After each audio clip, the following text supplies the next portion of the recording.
கிறிஸ்துவுக்குள் பிரியமான கடவுளுடைய பிள்ளைகளே, உங்கள் யாவருக்கும் காணொளியில் கர்த்தரை காண்போம் ஐக்கியத்தின் சார்பாக தோத்திரத்தை தெரிவித்துக் கொள்கிறேன். இந்த நாளுடைய சிந்தனை 1 பேதுரு 2 அதிகாரம் 3வது வசனத்திலே, நீங்கள் வளரும்படி புதிதாய் பிறந்த குழந்தைகளைப் போல திருவசனமாகிய களங்கமில்லாத ஞானப்பாலின் மேல் வாஞ்சையாயிருங்கள். அப்போஸ்தலனாகிய பேதுரு அவர்கள் 2 அதிகாரம் 1 பேதுரு 2 அதிகாரம் 3வது வசனத்திலே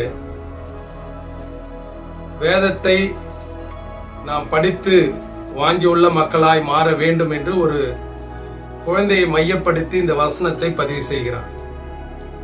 எப்படி ஒரு குழந்தை பால் குடிப்பதற்கு தாமதம் ஏற்பட்டு அழுகிறதோ, அந்த அழுத பிறகு பால் கொடுக்கின்ற நேரத்தில் எப்படி வாஞ்சையோடு ஆர்வத்தோடு பசியோடு அந்த பால் அருந்துகிறதோ, அதுபோல வேதத்தை நாம் நன்கு படித்து அதை தியானம் செய்து அதை பின்பற்ற வேண்டும் என்று பதிவு செய்கிறார்.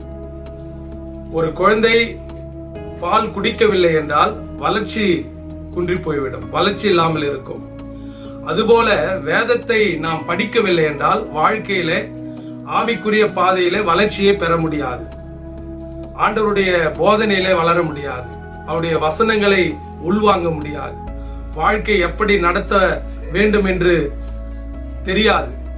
அதனால் கடவுளுடைய பிள்ளைகளே, வேதத்தின் மீது வாங்கியுள்ளவர்களாக மாற வேண்டும் என்று அழகான ஒரு உதாரணத்தை சொல்லி இங்கு பதிவு செய்கிறார்.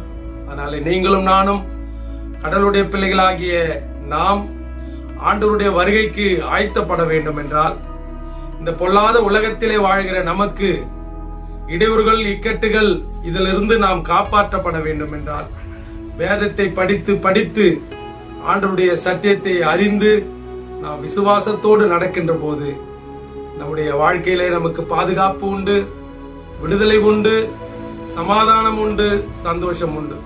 அதைதான் இங்கு பேதுரு அவர்கள் வலியுறுத்துகிறார்.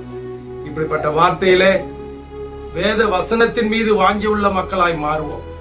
நாம் ஒரு நாளைக்கு எவ்வளவு நேரம் வேதத்தின் மீது நாட்டம் செலுத்துகிறோம், செலவு செய்கிறோம் வேதத்தை படிப்பதற்கு. நம்மை நாமே ஆராய்ந்து பார்ப்போம். நீ விசுவாசித்தால் தேவனுடைய மகிமை காண்பீர்கள். ஆமென்.